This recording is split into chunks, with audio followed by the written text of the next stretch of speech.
Ibu, selamat pagi Mas Mawan, Mbak Yanti, selamat pagi semua. Selamat pagi Pak. Waalaikumsalam warahmatullahi wabarakatuh. Bagaimana kabarnya hari ini Pak Yuliana? Alhamdulillah baik, baik. Terima kasih sudah datang di acara kami ini. Kamis Manis Bakar Pisang. Baik Pak Wawan, Pak Yudiana. Nah, ini edisi pertama nih Pak Yudiana, Pak Wawan. Nah, sebelum kita lanjut nanti bincang santai dengan narasumber hebat kita kali ini, saya infokan terlebih dahulu Pak Yudi. Kalau program Bakar Pisang ini sebenarnya pencetusnya adalah Pak Wawan. Oke. Baik Pak Wawan, boleh disampaikan dulu nggak dengan secara singkat saja garis besar latar belakang dan tujuan program ini apa sih? Salah satu bentuk kepedulian kita terhadap pendidikan di tanah Papua, khususnya di Papua Barat. Maka tercetuslah ide untuk mengembangkan suatu inovasi pendidikan yang kontekstual Papua juga, yakni Bakar Batu, yang merupakan singkatan dari belajar berkarya, belajar bermutu. Nah, Kamis Manis Bakar Pisang ini merupakan salah satu bagian dari Bakar Batu ini. Tujuannya adalah sebagai media komunikasi insan penggerak dalam berbagai inovasi pendidikan. Mari kita membakar inovasi dan membakar motivasi. Oh gitu, jadi bakar-bakarnya bukan cuma bakar pisang aja ya, masih Iya, ada masih banyak bakar-bakar yang lain ya. Masih banyak, masih Jangan banyak. lupa bakar ikan Mas Mawan. Siap. Oke, baik kita kembali ke narasumber kita Pak Wawan. Pak Cek Guru Hebat, sebelum kita berbincang lebih banyak, saya bacakan dulu kurikulum VT Bapak Yudiana yang sebelum kita online ini ya. Kita sudah di belakang udah membahas bahwa kalau Pak Yudiana ini memang low profile, tidak mau disebutkan prestasinya gitu. Tapi sekedar diketahui aja Pak Yudiana ini lahir di Bandung pada tanggal 11 Oktober 1967. Riwayat pendidikannya SD di Bandung, SMP juga di Bandung, SMA dan kuliahnya di Jayapura, dan S1 Matematika di Universitas Manado. Wah, sudah kemana-mana nih Pak ya, dari barat sampai ke timur. Baik. Untuk selanjutnya Pak Wan mau nanya-nanya dulu nggak nih ke Pak Yudiana? Iya, Pak Yudiana, ini kami ingin tahu sebenarnya lebih jauh terkait dengan Pak Yudiana. Tapi kalau saya yang cerita kayaknya kurang pas nih. Lebih baik mungkin Pak Yudiana aja ceritakan tentang Pak Yudiana dulu. Siapa Pak Yudiana? Silakan Pak. Oke. Terima kasih Mas Wawan, Mbak Yanti, dan Pak Cek Guru Hebat yang di Papua Barat. Saya adalah seorang guru biasa, Mbak Yanti, Mas Wawan, di mana di sini saya adalah yang dilihat dari mungkin PLT kepala sekolahnya, tapi adalah saya guru dari SMP Negeri 1 Manokwari, yang dimana salah satu SMP yang sedang menerapkan kurikulum merdeka atau sekolah penggerak. Kemudian saya mulai dari angkatan 91, Mas Wawan. Ya. Berarti hampir berapa tuh 31 tahun ya Mbak Yanti ya. Pak ya. Dan SMP 1 sudah 19 tahun. Itu ya. Mungkin tadi sebagai latar belakang saya, dan tahun 2022 ini dipercayakan untuk PLT di sekolah yang baru SMP Negeri 27 Manokwari. Wah, ternyata ini biodata yang disampaikan oleh Pak Yudiana sekarang menjadi PLT nih. Berarti sudah dijadikan sebagai apa ya? Kalau kita bilang andalan juga nih kalau kayak gitu. Oke. Baca-baca guru hebat. Masih bersama Kamis Manis Bakar Pisang dengan narasumber hebat kita yang akan share pengalamannya tentang implementasi kurikulum merdeka. Bapak Yudiana ini tadi sudah disampaikan adalah merupakan salah satu instruktur provinsi kurikulum 2013. Dulu pelaksanaan kurikulum 2013 secara masif sudah dikembangkan di Papua Barat juga ini. Dan sekarang ini beliau juga adalah narasumber praktik baik implementasi kurikulum merdeka. Nah, pasti amat sangat paham dengan apa yang dikatakan terkait dengan kurikulum ini. Disebut-sebut salah satu keunggulan dari kurikulum merdeka katanya lebih merdeka. Nah, seperti topik kita yang kita angkat ini, memang betul ya Pak, kalau kurikulum merdeka itu lebih merdeka. Mungkin Pak Yudi bisa jelaskan nih. Merdekanya di mana nih Pak? Ya. Oke. Sepertinya merdeka ini sudah diterapkan oleh pemerintah tuh waktu kemarin kita ada COVID ya Mas Wawan. Ya. Yaitu kita mengalami loss learning kan, dari tahun mungkin 2 tahun kemarin, bahwa dengan adanya pandemi tersebut, maka pemerintah memberikan suatu opsi gitu kan, opsi bahwa dari kurikulum 2017 itu yang padat materinya, kemudian juga adanya pandemi, sehingga pemerintah memberikan opsi untuk sekolah-sekolah silahkan membuat pilihan mau menggunakan kurikulum 2013 full atau ada kurikulum opsi berikutnya adalah darurat itu Pak Mas Wawan, dan ada kurikulum mandiri gitu kan. Sehingga kalau kurikulum nasional yang 2013 full kan itu juknisnya dari atau mungkin acuannya dari Permendikbud. Kemudian kalau kurikulum 2013 sekolah-sekolah yang memilih untuk kurikulum 2013 secara darurat, maka acuannya dari Balitbang, sedangkan kurikulum mandiri atau dari sekolah sendiri untuk penerusan KIKD-nya atau standar kompetisinya. Nah, di situ sebenarnya pemerintah sudah membuat suatu opsi sebenarnya untuk sekolah-sekolah. Silakan fleksibel sekolah memilih gitu. Nah, dengan adanya pilihan tersebut ada beberapa sekolah 31%, 31,5%. Ini juga dari pemerintah, dari pusat yang memilih untuk melaksanakan kurikulum darurat. Ternyata dampaknya sangat bagus. Bukan bagusnya adalah ternyata kalau yang sekolah yang 31,5% melaksanakan kurikulum darurat secara fleksibel, karena lebih simpel dengan tidak memadatkan materi yang sekian banyak itu, lebih sederhana. Ternyata loss learning-nya lebih cepat dibandingkan yang sekolah-sekolah yang tidak melaksanakan kurikulum darurat, karena mungkin kepadatan materi dengan kondisi pandemi kayak kemarin. Nah, dari kondisi itulah pemerintah berupaya bahwa ternyata dengan melaksanakan kurikulum darurat ini, sekolah mempunyai dampak yang bagus gitu Mas Wawan, Mbak Yanti. Sehingga setelah Merdeka Belajar episode ke-15, ke-7 dulu ya, tentang sekolah penggerak. Kemudian baru yang episode 15 tentang IKM dan program Merdeka Mengajar. Sehingga merdekanya itu adalah tadi Mas Wawan, bahwa dengan kurikulum merdeka ini guru, siswa, dan sekolah betul-betul diberikan kewenangan untuk memilih, mengembangkan sesuai dengan bakat tertinggi daripada siswanya dan sekolah itu sendiri, Mas. Gurunya juga sangat merdeka Mas Wawan di sini. Merdekanya di mana Pak? Kalau guru kayak gitu ya, coba bisa ceritakan Pak sharingnya gimana nih ya? Nah ya, soalnya kadang-kadang banyak masih mindset di guru gitu ya, kita harus mencapai tujuan pembelajarannya harus tercapai, itu semua harus tercapai gitu. Apalagi ada yang hasil pembelajarannya nilai itu harus tinggi gitu kan.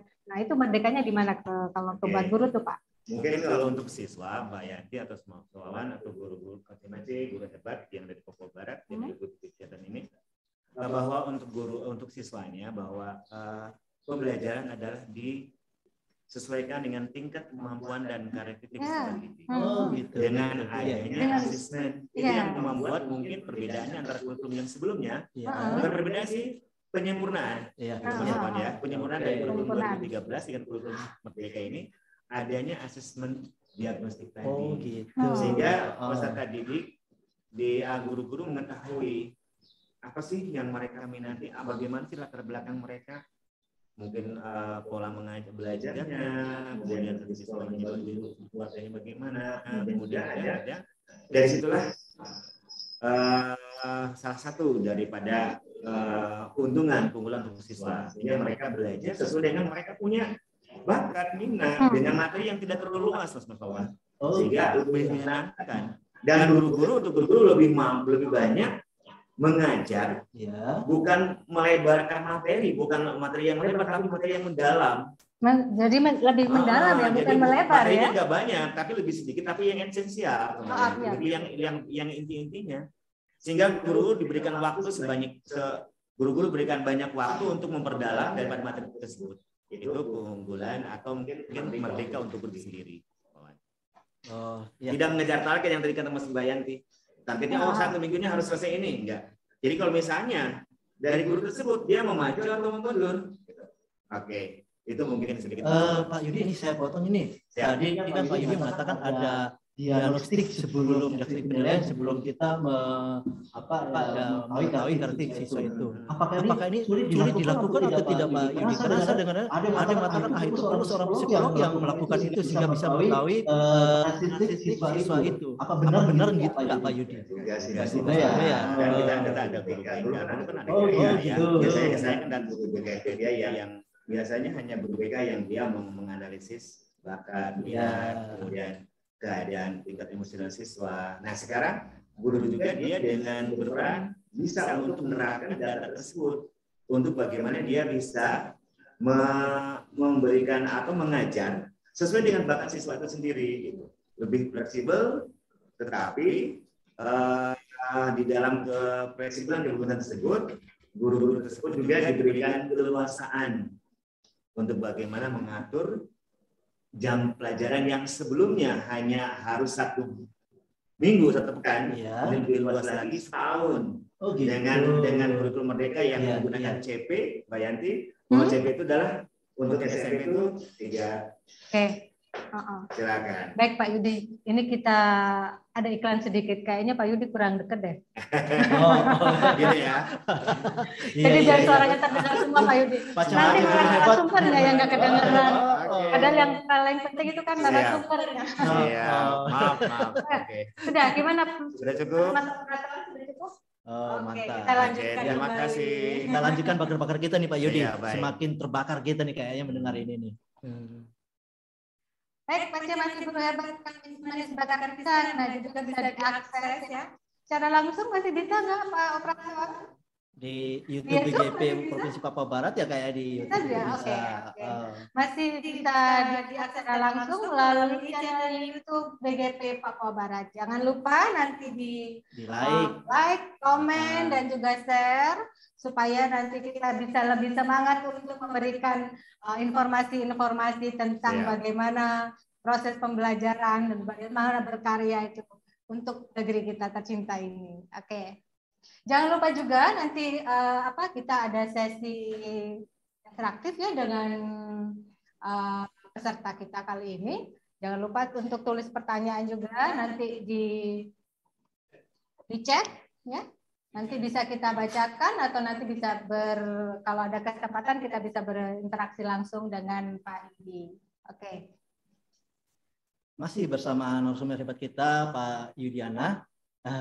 Kita lanjutkan lagi nih Pak Yudiana. Tadi kan sudah berkaitan dengan diagnosis yang dilakukan oleh guru nih. Berarti kan nggak perlu seorang yang psikolog atau apa yang untuk melakukan itu. Ternyata seorang guru pun sekarang bisa melakukan diagnosis itu. Nah sekarang kalau sudah ditemukan karakteristik siswa itu, apakah yang harus kita lakukan lebih lanjut lagi Pak Yudi? Nah itu. Ini adalah salah satu yang membedakan dengan kurikulum sebelumnya, Mas Wawan, Mbak Yanti. Ya. Pada kurikulum merdeka ini ada asesmen ditambahkan selain asesmen formatif, ada asesmen kognitif. Oh gitu. Kognitif itu ada 2 lagi, ada kognitif formal dan non formal. Kalau yang non formal ini adalah diagnostik atau asesmen yang ingin tahu bakatnya sampai di mana sih anak ini, karakteristiknya anak sampai di mana ini. Kemudian pola belajarnya bagaimana sehingga itu bisa di PMM itu banyak sudah di sharing. PMM itu apa ya? Itu apa nih ya? Mungkin ini mungkin yang sedang ngetren ya PMM ya. PMN adalah platform Merdeka Mengajar. Yang di mana secara daring Bapak Ibu guru hebat, Pak guru hebat bisa banyak belajar, mencari tahu tentang apa itu kurikulum merdeka? Sebentar saya mau tanya dulu Pak. Saya potong dulu Pak Yudi. Saya tanya dulu, Pak Wan sudah nggak belum? Pak Wan. Mendownload PMN? Sudah. Kalau saya sih sudah. Guru aja belum, bukan guru. Bukan guru loh, bukan guru, tapi saya juga sudah install. Sama, saya juga sudah menginstal. Mempelajari di topik-topik tersebut, begitu. Ya, macam-macam guru hebat harus mesti bisa lagi. Intinya di situ berarti kita bisa belajar sendiri ya kalau di bisa belajar gitu sendiri, ya. Mbak Yanti. Jadi Bapak Ibu macam-macam guru hebat, tidak usah takut bahwa kurikulum merdeka ini tadi ada kriterianya adalah penyederhanaan materi. Iya. Materinya yang ke-13 yang sekian banyak pokok-pokok bahasan atau materi yang akan kita ajarkan dan diberikan waktu yang singkat dibandingkan dengan kurikulum yang baru ini adalah waktunya sangat panjang, long. Dan untuk materi yang sederhana tersebut, guru-guru silahkan berfleksibel untuk menentukan pemateri mana yang esensial yang harus dulu diterapkan, tidak harus mengejar keselesaian gitu Pak Yanti. Sehingga misalnya kalau komitmen guru tersebut dia mau maju atau mau mundur gitu kan. Mundur itu artinya kalau anak-anak belum tercapai nggak harus maju dulu, tetap konsisten di betul-betul anak tersebut di kelas tersebut mereka bisa ketercapaian lewat sampai capaian pembelajarannya itu harus tercapai kejar materi sekian atau mau cepat juga boleh, tinggal tergantung guru tersebut sehingga siswa siswa lebih enjoy lah, lebih senang karena nggak dipaksakan. Oh biasa selama ini kan supaya mengejar kurikulum atau mengejar karena terbatas dengan kita masih ingat Pak Wandi 2 tahun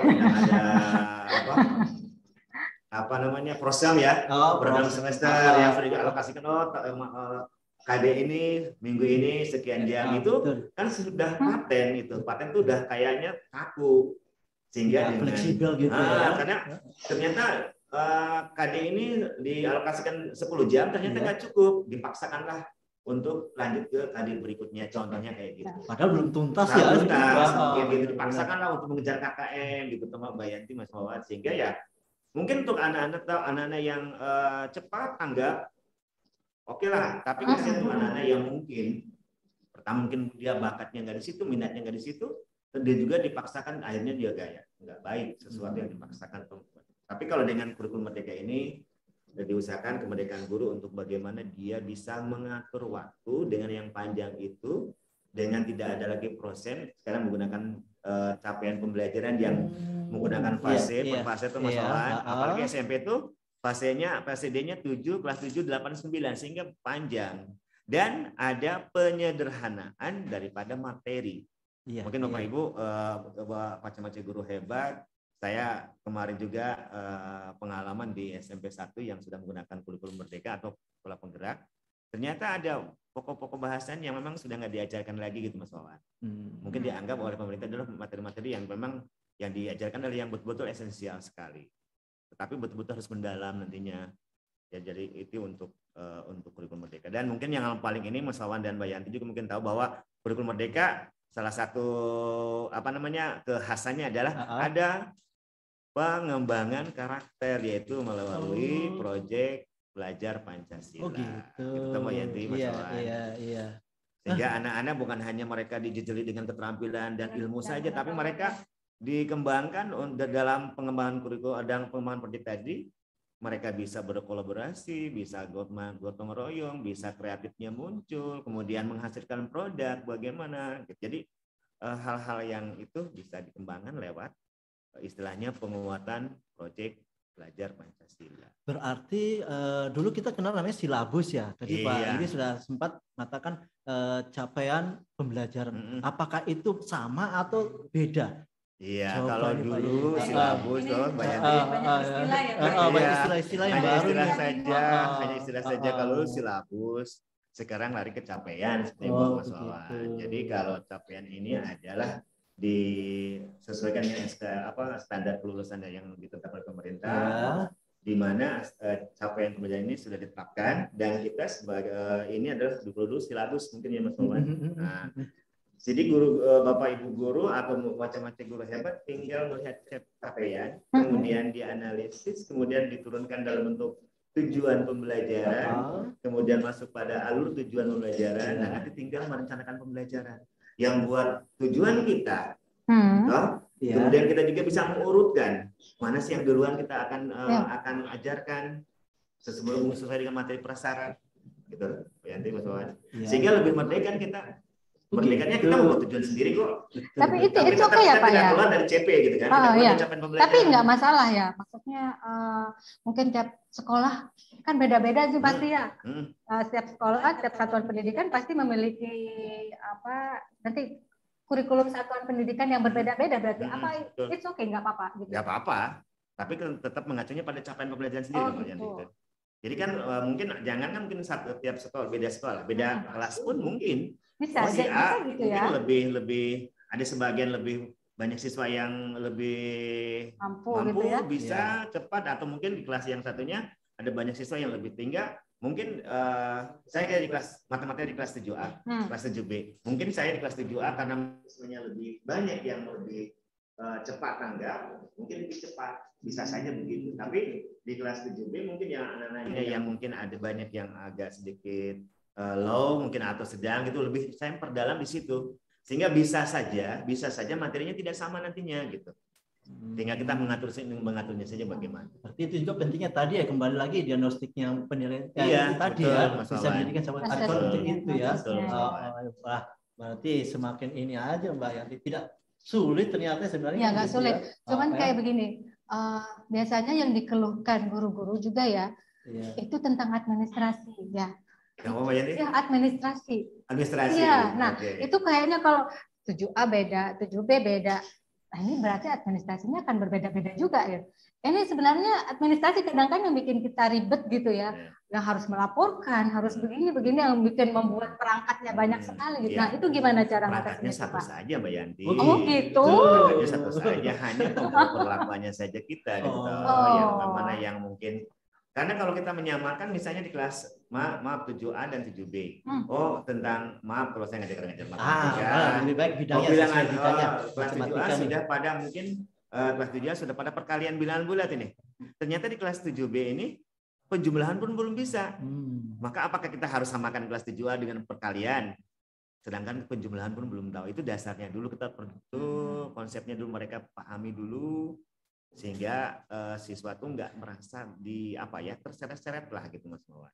Tapi itulah merdekanya mungkin di situ ya Mbak Yanti, Mas Wawan, sehingga pentingnya asesmen prasyarat, asesmen awal ya, diagnosis itu asesmen penilaian awal untuk seorang guru. Kita bisa tahu latar belakang, minat, bakat, karakteristik itu untuk asesmen non formalnya. Kalau yang formalnya ya setiap guru bisa membuat asesmen diagnostik formalnya, materi prasyaratnya.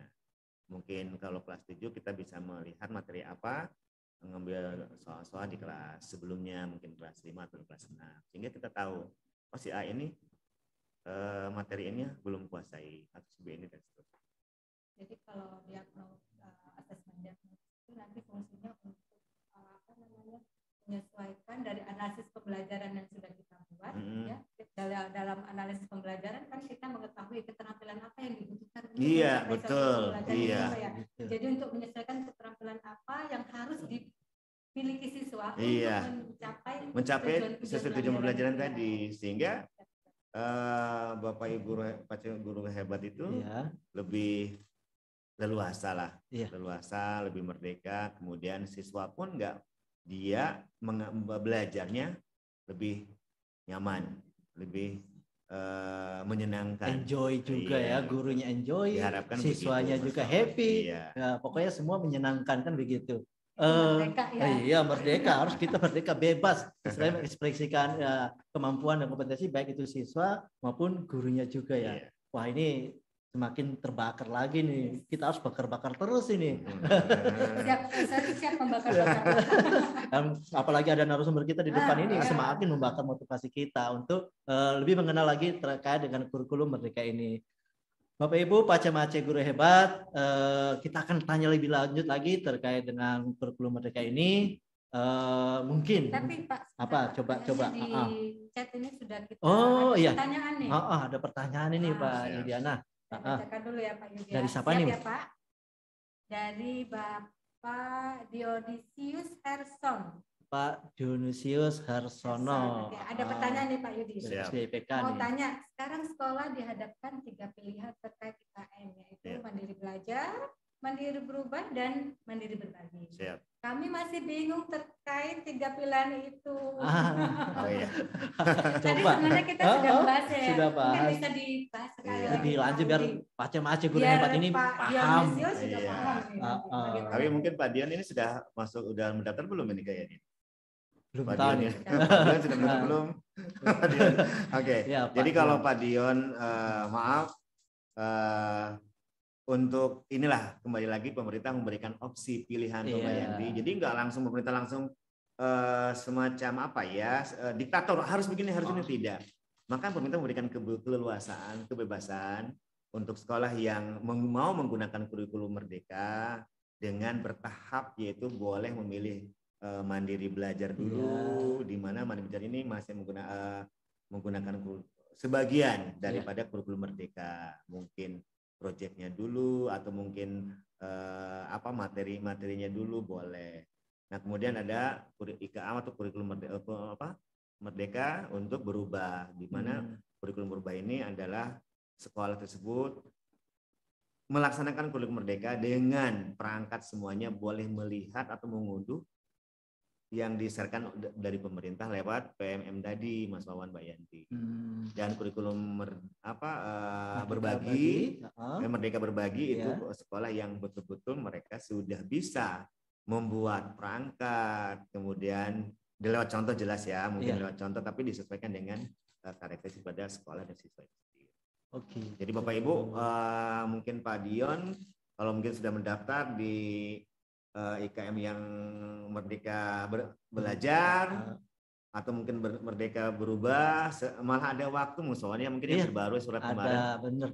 Sampai tanggal 5 Juli, benar. Bapak Ibu boleh untuk merubah status nih. Jadi mungkin kita akan coba langsung dari mandiri belajar ke mandiri berubah atau berbagi, masih ada waktu, silahkan. Itu nggak terlambat ya Pak Yudi? Tidak terlambat, tidak akan terlambat. Itu fleksibelnya ya. Fleksibelnya, merdekanya salah satunya di situ. Iya, benar.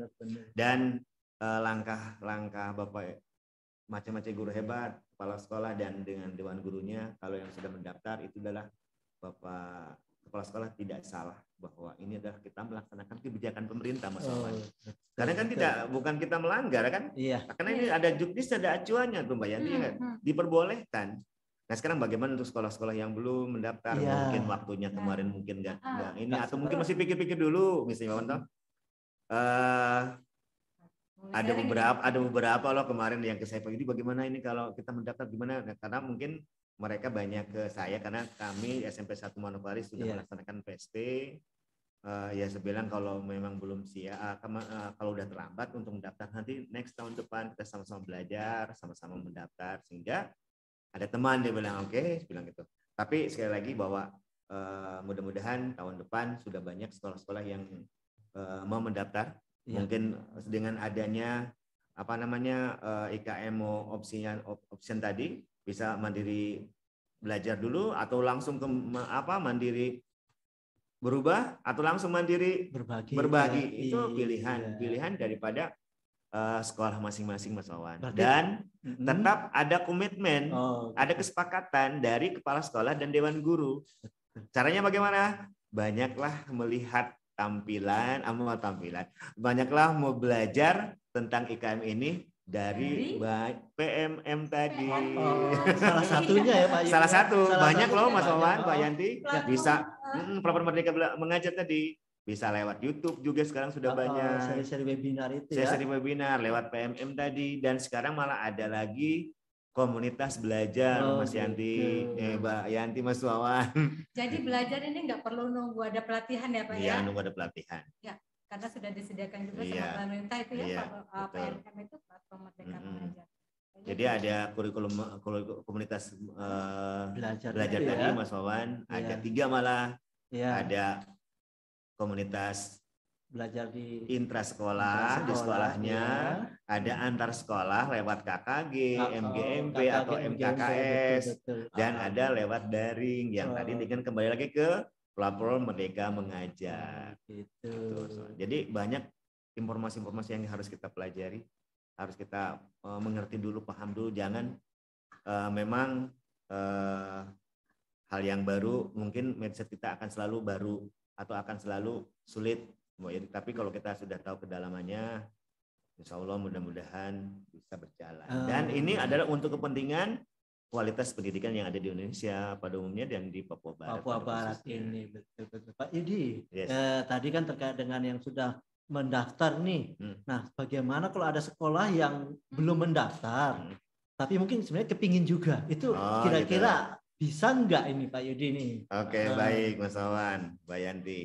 Bapak Ibu, macam-macam guru hebat, saya tadi sudah sampaikan bahwa saya dipercayakan untuk PLT di SMP baru lahir, baru dibuka, dan masih betul-betul grace masih belum ada apa-apa, tapi itu kepercayaan. Di situ saya dengan teman-teman guru di SMP 27 berupaya untuk membuka diri, untuk kita membuka atau menerima kebijakan pemerintah tentang IKM ini. Jadi kami pun melaksanakan Mas Wawan, Mbak Yanti. Wah, hebat. Jadi walaupun nggak didaftarkan, kan belajar dulu tuh Mas Yanti, Mbak Yanti, belajar dulu biar siap. Sehingga tahun depan kalau sudah kita bisa daftar, kita sudah nggak kaget lagi. Sampai setahun ini kita belajar dulu, sambil mungkin kita lihat di PMM atau di YouTube atau ikut-ikut webinar, sehingga pelaksananya nanti kita nggak, pertama teman-teman guru nggak kaget, yang kedua sudah terbiasa, sehingga akan ke situ muncul. Saya sudah insya Allah tahun ajaran ini sudah mau menerapkan sebagian. Kurikulum 2013, tapi saya adaptasi dengan kurikulum Merdeka. Salah satunya mungkin saya kemarin misalnya mau ambil proyeknya profil pelajar Pancasilanya, disesuaikan dengan kondisi sekolah saya masing-masing gitu. Dan pemerintah pun memberikan opsi lagi bahwa proyek tersebut nggak harus sekolah ini harus ini enggak kan. Dari 7 tema ada yang pemerintah sediakan, silakan sekolah-sekolah memilih opsi lagi yang mana yang sesuai dengan karakteristik daripada sekolah itu sendiri. Mungkin begini, maaf Pak, jadi saya mau tanya nih, ada yang sebagian guru atau mengatakan dengan adanya kurikulum Merdeka ini mengurangi jam pelajaran. Nah, tadi saya dengar juga terkait ada proyek profil pelajar Pancasila. Ada kaitannya enggak ini terkait dengan pengurangan dari jam itu, seolah-olah ada pengurangan jam pelajaran tersebut dengan proyek profil pelajar Pancasila ini. Sebentar Pak Yudi, jangan dijawab dulu Pak Yudi. Jangan dijawab dulu. Enak aja. Kan kita juga menyediakan ruang untuk peserta untuk bertanya. Ya, guru Pace guru hebat juga memiliki kesempatan bertanya. Jangan dari Pak Wawan doang ya. Oke, saya bacakan dulu Pak Yudi untuk pertanyaan pertama. Apa yang harus dilakukan guru untuk mengetahui atau mendiagnostik karakter siswa? Yang kedua, untuk karakteristik siswa yang beragam, jadi desain pembelajaran seperti apa yang ditawarkan oleh guru, yang didesain oleh guru, ya seperti ini itu. Yang pertama dulu ya. Apa yang harus dilakukan guru untuk mengetahui, mendiagnostik karakter siswa itu tadi yang sudah terjawab mungkin ya Mbak Yanti, Mas Wawan, bahwa itu dengan pada awal tahun ajaran. Kan itu kalau sepakat akan melaksanakan kurikulum Merdeka, ada timnya kan, ada istilahnya ada tim. Apa yang dilakukan untuk mengetahui tadi karakter siswa dengan adanya pembelajaran asesmen diagnostik non formal, sehingga bisa tahu karakter siswa itu bagaimana, sehingga itu sebagai dasar kita jadi mungkin anak ini minatnya di mana, bakatnya di mana, karakter pola belajarnya bagaimana, mungkin mungkin sedikit background keluarga bagaimana, sambil santai saja sama anak-anak bisa ada suatu semacam pertanyaan-pertanyaan yang memang disediakan oleh pemerintah atau mungkin sendiri juga boleh dikembangkan ya, sehingga hanya untuk mengetahui, bukan untuk mengetahui sejauh mana dan bagaimana karakter minat bakat tersebut itu karakternya. Kemudian karakter siswa yang beragam. Nah ini yang beragam ini yang memang kadang-kadang ada pertanyaan juga bagaimana kalau dalam satu kelas itu mempunyai karakter yang beragam tadi. Karena mungkin yang seperti misalnya gaya belajarnya yang berbeda-beda. Ada yang misalnya dia yang audio, ada yang visual atau yang audio visual atau yang kinestetik gitu ya kan, bermacam-macam nih. Terutama kayak di sini banyak yang anak-anak itu sepertinya lebih suka bergerak daripada dia duduk atau mendengarkan atau juga menonton gitu. Gimana? Nah, gini Mbak Yanti, Mas Wawan, dengan adanya kita mengetahui minat, bakat dan karakteristik dari siswa itu sendiri, maka muncullah salah satu ikonnya daripada kurikulum Merdeka, yaitu pembelajaran berdiferensiasi. Gitu.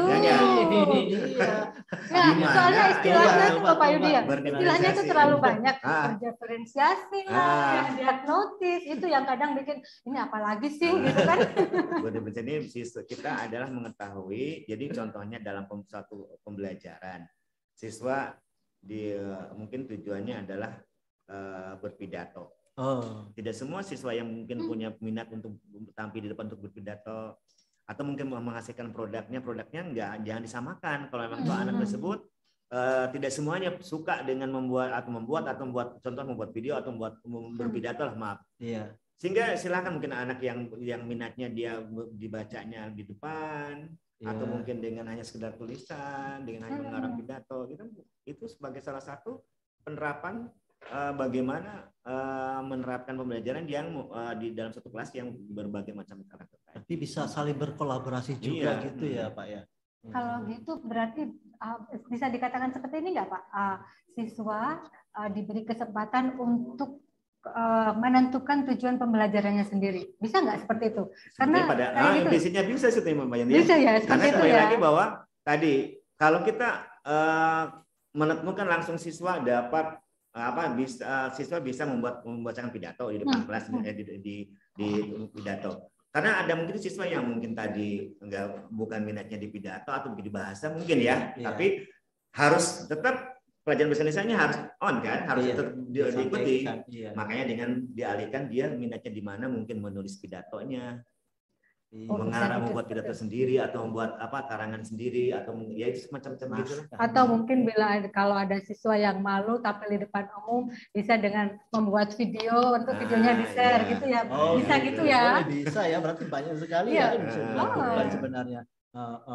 Jadi yang kembali ke pembelajaran berdiferensiasi, pembelajaran di mana pembelajaran di satu kelas yang mempunyai karakter, bakat, minat yang berbeda, sehingga pembelajarannya harus kita tahu OCA ini tadi contoh kalau di matematika dengan bisa menghitung menjumlahkan bilangan bulat bisa dengan garis bilangan, dengan pola.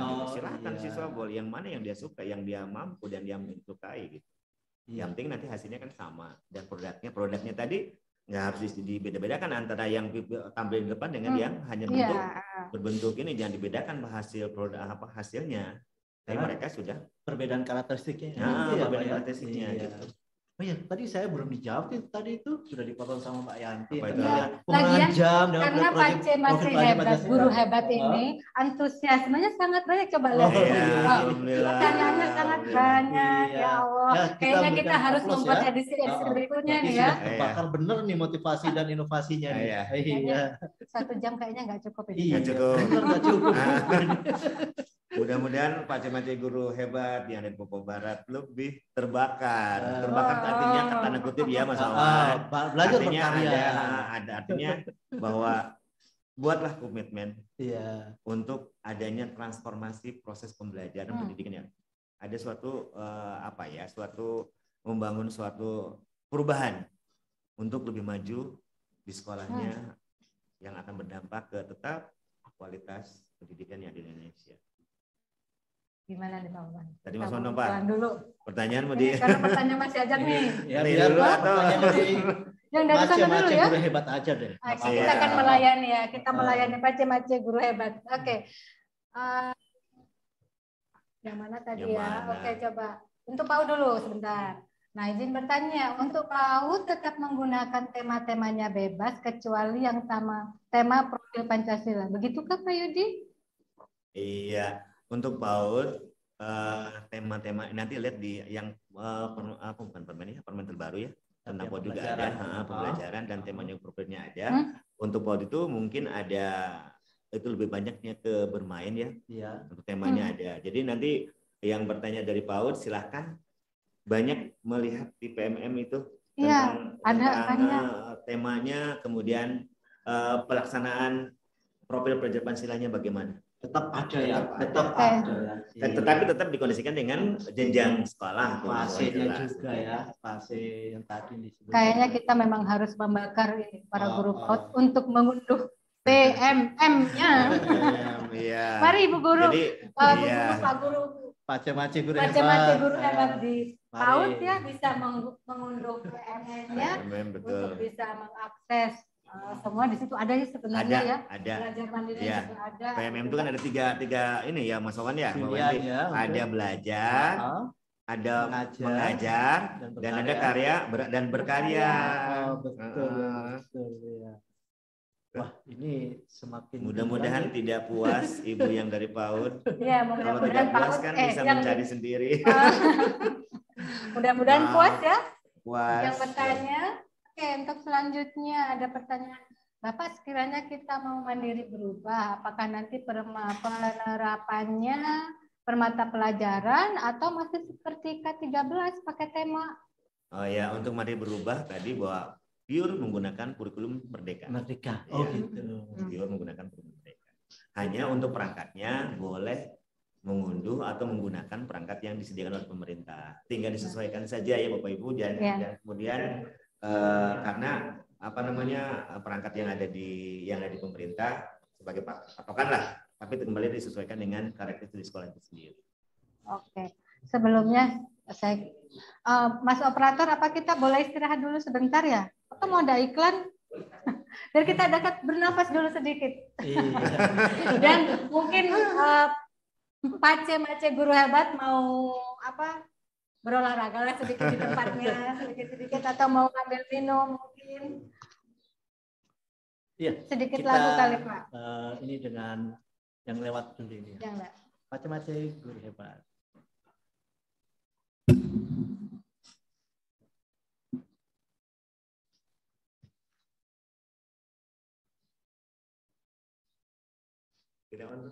Tidak.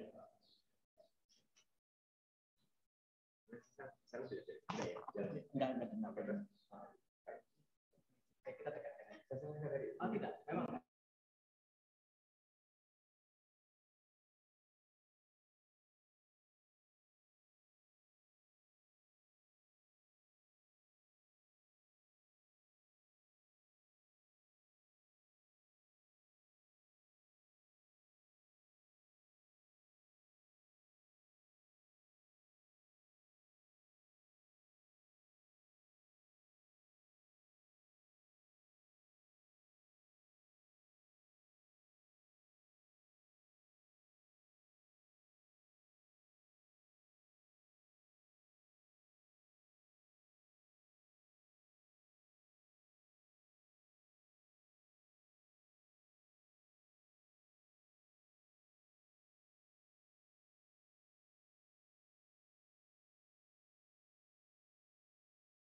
Pace-mace guru hebat, tidak terasa kita sudah sampai di penghujung acara. Sebenarnya masih banyak yang ingin kita bahas. Kita masih punya waktu 15 menit. Oh, masih Pak Wawan. ada. Iya dong, belum di masih penghujung bisa lagi nih. acara. Oh, oke. Tapi mungkin ada informasi aja. Kita itu peserta di Zoom itu sudah 130-an lebih loh Pak. Oh, berapa? 130-an. 130. Ya. Itu ini untuk pertama itu ya rekola ya. Ada juga katanya ada info kalau ada yang sabar dulu Mbak Yanti. Saya ingin menginformasikan kembali bahwa kegiatan Kamis Manis Bakar Pisang ini merupakan kolaborasi antara BGEPO Provinsi Papua Barat dan BPMP Provinsi Papua Barat. Tetap dong. Ya, dan juga merupakan sinergitas kepada pace-mace guru hebat yang ada di Papua Barat. Nah, itu katanya tadi ada info kalau ada SD Al-Irsyad di Kota Sorong yang nonton bareng. Oh gitu. Terima kasih pace-mace guru hebat di Kota Sorong. Ya, selamat ketemu di acara Kamis Manis Bakar Pisang ini Bapak Ibu. Salam hebat untuk pace-mace guru hebat. Terima kasih. Pak Wawan nontonnya di situ loh. Oh, di situ. Nah, kalau di sana salah. Pak Yudi bisa sampai sana ya. Kita nanti bisa live di sana kayaknya ya, bisa di Kota Sorong ya. Iya. Terima kasih pace-mace guru hebat di Kota Sorong ya, terima kasih banyak sudah menonton bareng acara kita apa Pak? Kamis Manis Bakar Pisang. Kamis Manis Bakar Pisang. Belajar berkarya program siniar insan penggerak. Oke, kita balik lagi ke pertanyaannya. Masih ada tadi pertanyaan kayaknya. Sebelum kita nanti menutup ya, ini masih ada waktu nih, masih bisa kita lanjutkan dengan pertanyaan berikutnya. Masih banyak yang perlu kita tahu juga nih. Yes. Mana nih Pak Wawan? Oke. Wah, ini bagaimana? Banyak juga ya pertanyaannya. Sebentar, saya pilih dulu ya yang kira-kira sama, nanti bisa dijadikan satu. Tadi udah. Nah, bentar dulu Pak. Yang itu tahapan ini kayaknya penting nih. Bagaimana tahapan pelaksanaan proyek pelajar Pancasila? Musik. Oke. Iya. Mungkin diulangi kembali Mbak. Iya. Tadi kayaknya suara dengan musik ya. agak sedikit bentur-benturan ini. Masih asing dengan musik dan soalnya. Kayaknya gitu, iya. Oke. Bagaimana tahapan pelaksanaan proyek pelajar Pancasila ini Pak? Oke, baik. Banget nih. Iya. Pertanyaan yang sangat bagus ya untuk tahapan pelaksanaan proyek pelajar Pancasila. Pada awal penetapan atau pada awal komitmen sekolahnya akan melaksanakan kurikulum merdeka, langkah awalnya kan membuat KOSP itu Mas Wawan ya. Kurikulum operasional satuan pendidikan. Yang dulu istilahnya KTSP ya Mas Wawan, dokumen satu. Nah, sehingga disitulah mulai diplanningkan kira-kira tema apa yang akan dibuat atau akan dilaksanakan di sekolah tersebut. Sehingga kemudian disitulah nanti dibuatlah namanya ditunjuk ada, kalau sudah tentukan tema, itu misalnya kalau untuk SMP 7 tema, kita ambil 3 tema. Jadi tema itu adalah selama setahun 3 Mas Wawan. 3 tema yang kita ambil sesuai dengan karakteristik dan tetap kondisi sekolah itu masing-masing. Nah, yang kembali lagi pada Mas Wawan tadi sekaligus ya menjawab pertanyaan Mas Wawan. Bagaimana dengan jamnya? Jadi apakah mengurangi tidak? Jam. Jadi Bapak Ibu dengan adanya proyek profil pelajar Pancasila ini tidak istilahnya haknya Bapak Ibu di dalam dapur itu tidak akan pengaruh gitu Mbak Yanti. Contoh untuk di SMP itu udah masuknya ke struktur kurikulum ya Mas Wawan. Agama 3 jam. Jadi kalau dihitungkan setahun tuh Mas Wawan, sekarang kan bukan lagi per minggu Mbak Yanti. Setahun. Kalau setahun tuh misalnya 36 jam tinggal kali 3. 36 kali 3 108 itu khusus untuk setahun. Diambillah untuk proyek ini untuk setahun itu adalah 20-30% dari per mapel digunakan untuk proyek profil Pancasila. Jadi tetap di Dapodik mereka kalau agama maaf ya di SMP agama 3 ya 3, matematika 5 ya 5, hanya untuk tadi untuk proyeknya diambil 20-30%. Nah, untuk bagaimana itunya tadi? Jadi setelah ditentukan tema apa, kemudian dibentuklah siapa fasilitatornya, siapa koordinatornya, yang mengkoordinir daripada kegiatan P3 tadi, profil pelajar proyek tadi. Berkolaborasi dengan guru-guru lain gitu ya? Iya betul. Jadi inilah yang proyek ini atau istilahnya kalau kami tuh P5, penguatan proyek profil pelajar Pancasila gitu Mas Wawan. Itu sudah tentukan. Misalnya tema A, maka itu akan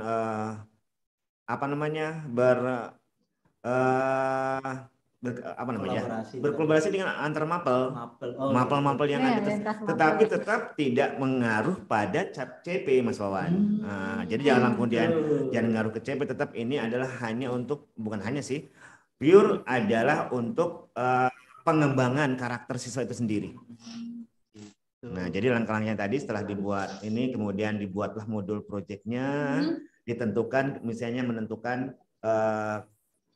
siapa fasilitatornya, siapa koordinatornya, dan koordinator juga ada nilainya Mas Wawan, diakui 2 JP gitu, sehingga tidak mengurangi atau tidak tidak merugikan gitu Mas Wawan. Iya. Terus Pak Yudi terkait dengan yang proyek ini kolaborasi. Maksimal ada berapa mapel yang bisa berkolaborasi? 3-4 mapel. 3-4 mapel bisa dimungkinkan untuk satu tema Mas Wawan. Gitu ya. Dengan satu tema gitu. Jadi kalau misalnya setahun kita menggunakan mengambil 3 tema kalau untuk di SMP, nah sehingga tinggal kemudian dibuatlah misalnya tema yang pertama proyeknya membutuhkan waktu sebulan. Jadi masing-masing tema tidak harus sama waktunya Mas Wawan. Jadi selama setahun itu temanya disesuaikan dengan waktunya disesuaikan dengan temanya tadi. Kalau itu memungkinkan misalnya sebulan selesai, maka selesai, diberikan acuan waktunya sebulan. Kemudian kalau untuk misalnya kalau temanya panjang atau mungkin luas, boleh sampai 2-3 bulan. Gitu Mas Wawan. Mungkin ini ada contoh konkret nggak kira-kira misalnya yang sudah dipakai oleh Pak Yudi? Baik. Kolaborasi mungkin ada guru bahasa Indonesia, guru matematika atau apa? Mungkin bisa ini juga Pak Yudi sekalian untuk menjawab pertanyaan dari Ibu Dewi dari SD YPK Air Besar Paksap. Mungkin bisa disangkut pautkan dengan pertanyaan lanjutan Pak Wawan tadi ya. Untuk penilaian akhirnya apakah masih sama seperti kereta K13? Baik. Ibu Dewi ya. Jadi saya dulu yang tadi masalahnya. Jadi pengalaman kami yang melaksanakan kurikulum Merdeka ini dalam proyek ya. Setelah kami tentukan proyek tema apa yang kita gunakan Mbak Yanti, Mas Wawan, kemudian kita tentukan sebagai kondisinya kami ada 10 kelas 7 misalnya di sekolah kami dulu. 10 kelas itu kami bagi gitu Wawan. Jadi 2 kelas jadi untuk tema, kembali lagi untuk tema adalah silahkan sekolah yang merdeka untuk menentukan pertama, dan silahkan kalau misalnya pada awal hanya seluruh kelas 7 menggunakan tema yang sama, boleh. Kemudian apakah nanti kalau misalnya masing-masing kelas menggunakan tema yang berbeda, boleh tidak? Boleh. Jikalau sudah betul-betul terlatih, sudah melaksanakan dan sudah oke, maka bisa saja masing-masing kelas mempunyai tema yang berbeda. Tapi karena kami kemarin awal, maka 10 kelas bagi dua Mas Wawan. 2 kelas, 1 kelompok yang diwakili oleh semua guru-guru yang ada di kelas 7. Yang terlibat ada 1 kelompok tuh ada koordinatornya, dan yang lainnya adalah fasilitator yang akan melihat menilai daripada sub elemen pada tema tersebut. Misalnya dari kita ambil kreatif, gotong royong, mandiri, ada sub temanya. Nanti Bapak Ibu yang mungkin mau tahu tentang itu silahkan lihat di PPM lagi gitu ya. Nah, lagi ya. Jadi jadi tema itu di situ misalnya ada 6 profilnya, kita ambil berapa? Ambil 3. Contohnya misalnya dari kan ada 6 profil proyek profil Pancasila ada beriman dan bertakwa pada Tuhan dan berakhlak mulia, ada mandiri, gotong royong, kreatif, kritis, dan kebinekaan global. Itu silahkan ambil 3 tema dulu, jangan terbanyak-banyak tiga elemen, Mbak Yanti. Jangan banyak karena nanti akan sulit dalam berdiskusi. Kalau untuk awal nanti akan ribet dalam penilaian temanya. Kemudian yang ke-13 penilaiannya ya. Jadi untuk penilaian pada kurikulum Merdeka tadi sudah disampaikan bahwa yang berbeda ada 3 asesmen, yaitu ada formatif, sumatif, dan asesmen diagnostik. Formal dan prosesnya itu di awal ya Pak ya. Untuk kurikulum ini difokuskan pada formatif, Mas Wawan.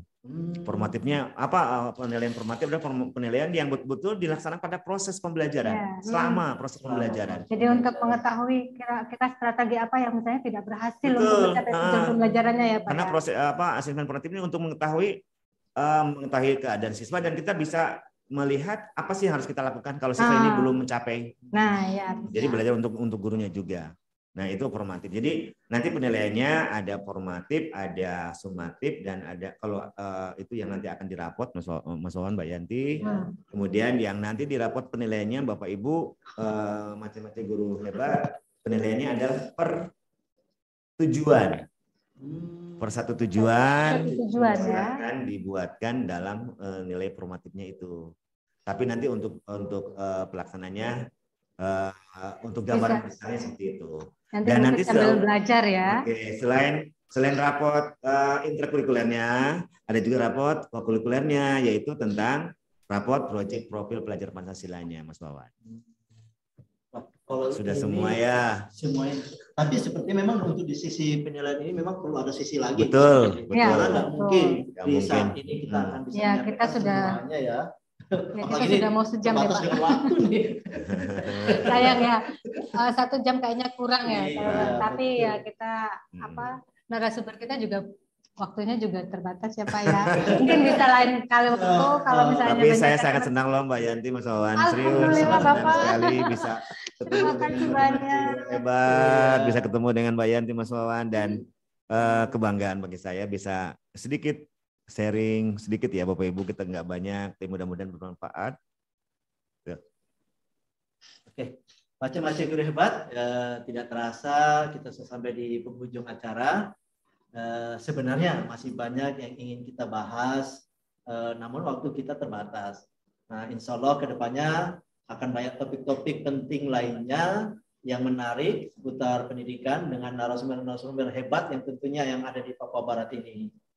Nah, sebagai penutup nih Pak Yudiana, mungkin bisa menyampaikan closing statement agar kita dan Pak Cemaji Guru Hebat bisa tetap semangat belajar, berkarya dan berbagi untuk kemajuan pendidikan di tanah Papua tercinta. Baik. Tidak usah panjang-panjang Pak, 2 menit saja. 2 menit ya. Baik, Pak Cemaji Guru Hebat se-Papua Barat, semangat dan selalu berpikir positif, dan mulailah membuat suatu keputusan, membuat perubahan dalam untuk meningkatkan kualitas pendidikan yang ada di Indonesia pada umumnya. Dan harus ditekankan bahwa kurikulum Merdeka ini adalah bukan baru, tetapi hanya penyempurnaan daripada kurikulum 2013. Sekali lagi, komitmen daripada kepala sekolah, guru-guru yang merupakan dasar untuk menentukan arah atau langkah, mau maju atau mau stay dengan keadaan sekarang. Jadi kalau mau maju, silakan buatlah suatu perubahan, sehingga membuatlah suatu komitmen, menentukan komitmen bahwa tahun depan atau mungkin sekarang tahun perjalanan ini kita bisa belajar untuk mengikuti atau melaksanakan kurikulum Merdeka. Tantangan, rintangan pasti ada, tetapi kita yakin, selaku umat yang beragama, yakin bahwa Tuhan tidak akan memberikan suatu cobaan atau tantangan di luar batas kemampuan manusia itu sendiri. Terima kasih, Pak Wawan, Mbak Yanti. Wah, hebat. Ini closing yang sangat memotivasi kita semua untuk selalu terbakar dengan inovasi, terbakar dengan motivasi kita. Ya, terima kasih. Kami ucapkan kepada Pak Yudiana yang sudah datang ke sini, bisa berbagi dengan Pace-Mace guru hebat di sini. Dan juga terima kasih pula kami sampaikan kepada Bapak Kepala BGP Provinsi Papua Barat dan Kepala BPMP Provinsi Papua Barat, sehingga program Kamis Manis Bakar Pisang ini bisa terlaksana dengan baik. Terima kasih juga pada Pace-Mace guru hebat yang sudah bergabung bersama kami, baik itu di Provinsi Papua Barat maupun di Pace-Mace di seluruh Indonesia yang mungkin bergabung dengan kita pada hari ini, dan juga baik itu melalui Zoom Meet maupun di channel YouTube. Jadi tanpa partisipasi guru, tanpa partisipasi Pace-Mace guru hebat semua, kita itu tidak ada apa-apanya. Mohon maaf apabila ada kata-kata yang kurang berkenan. Burung cenderawasih ada di Papua. Terima kasih dan sampai jumpa Pace-Mace guru hebat. Assalamualaikum warahmatullahi wabarakatuh. Selamat siang.